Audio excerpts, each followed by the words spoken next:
Hey guys, this is an example of how to pay attention to your energy, which would be your clairsentience, and how to pay attention to synchronicity, which is related to divine timing.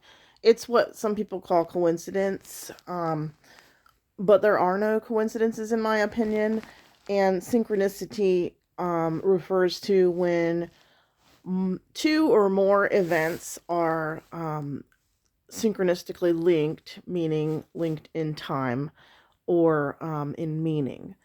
So you'll hear about number synchronicities, like 1111, looking at the clock and all the numbers align into that one number.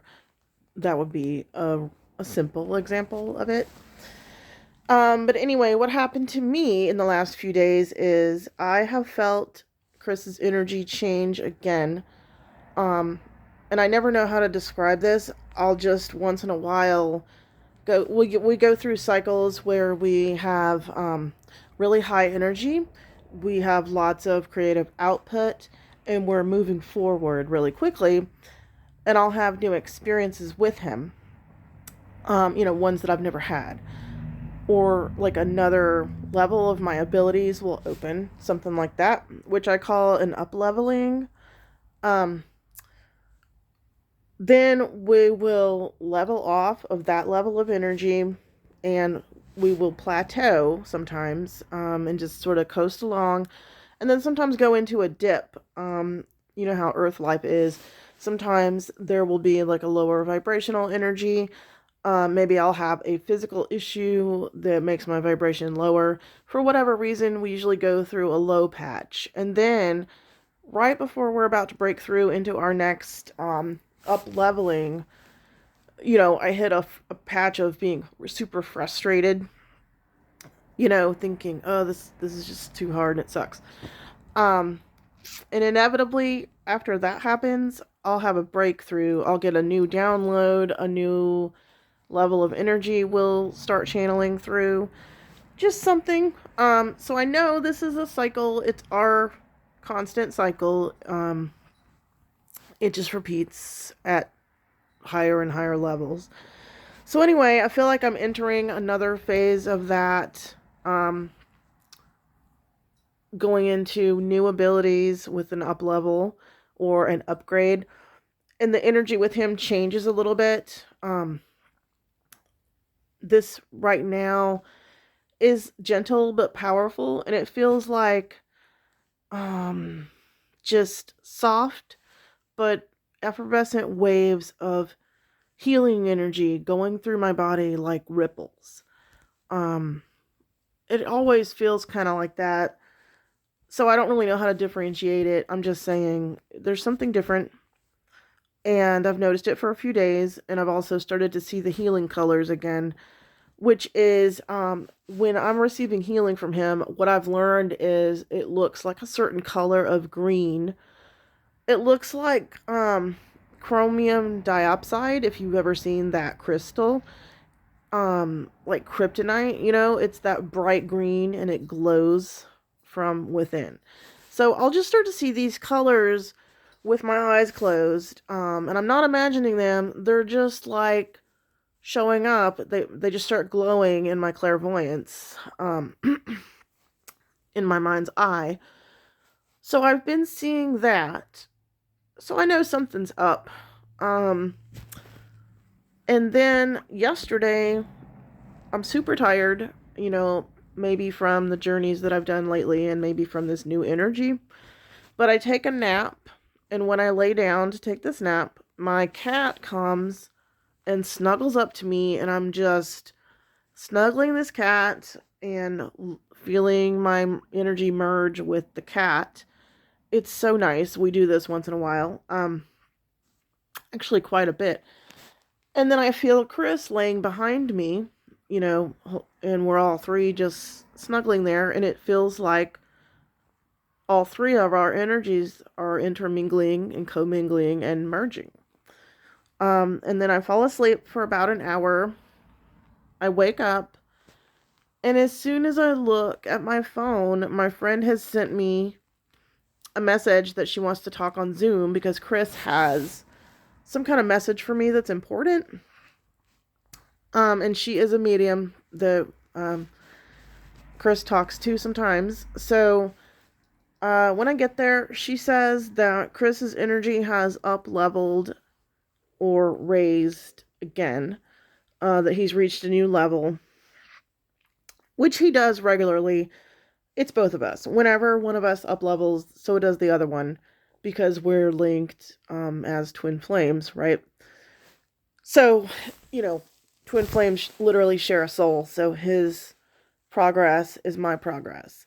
And vice versa. What I accomplish here is necessary for our journey. It's not just him. He's not the only one responsible for what we're doing. So anything that I accomplish also helps him. Anyway, she confirms what I'm already feeling, which is that the energy has changed. And he says that I should try to reach him with the cats, with their energy, because their energy is pure and it matches our vibration. And this is just what had just happened to me right before I got on this call. Like I said, it felt like we were sharing energy with the cats. So the timing of all of this is a perfect example of divine timing. So this is a synchronicity.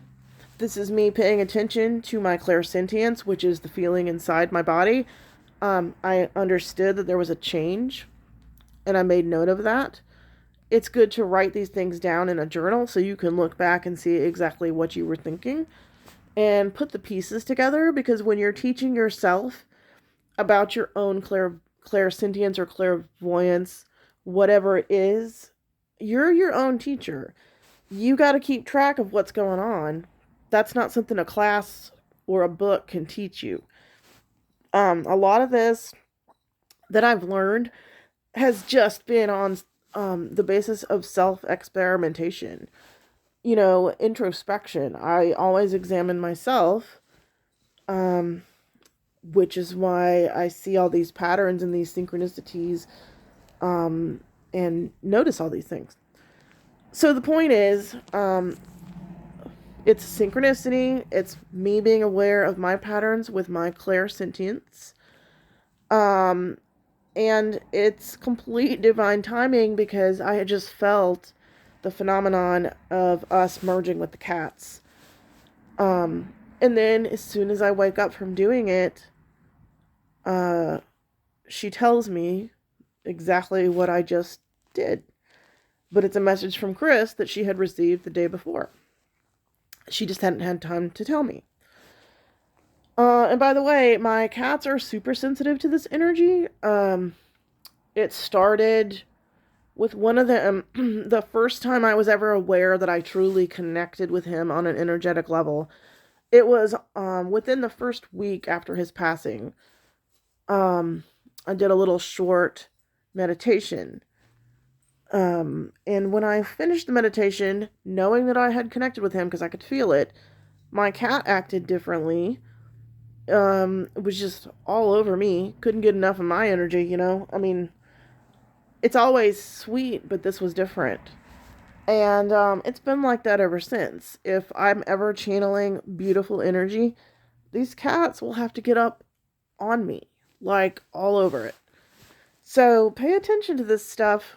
Some of these things just seem like normal life that you could dismiss really easily, and it could turn out to be a really good communication or some really good validation for something that you suspected was happening or that you thought was happening. A lot of times when my clairs are opening, I don't notice at first, and then all of a sudden I'll realize, oh, I did see a flash of a hot air balloon or a bungee jumper. I guess that would be clairvoyance. Like I was seeing things before I actually labeled it clairvoyance because it was so subtle. And because all your life you're probably seeing things like that in your imagination, in your mind's eye. How do you know it wasn't clairvoyance the whole time? That's the thing. We have these abilities naturally anyway. So part of my issue has been learning that I was already channeling, I was already clairvoyant. I already had some claircognizance because there's things I just know that I shouldn't. You know what I'm saying? So some of this journey for you could be the fact that you're realizing things that you always did are actually your psychic gifts. It can be kind of confusing and subtle. But anyway, I thought this was a cool example just from last night um, about how specific your evidence can be, because I got this confirmation of what I was feeling immediately after it happened from a third party who knows Chris, you know. Okay, I hope that made sense. Thanks for watching.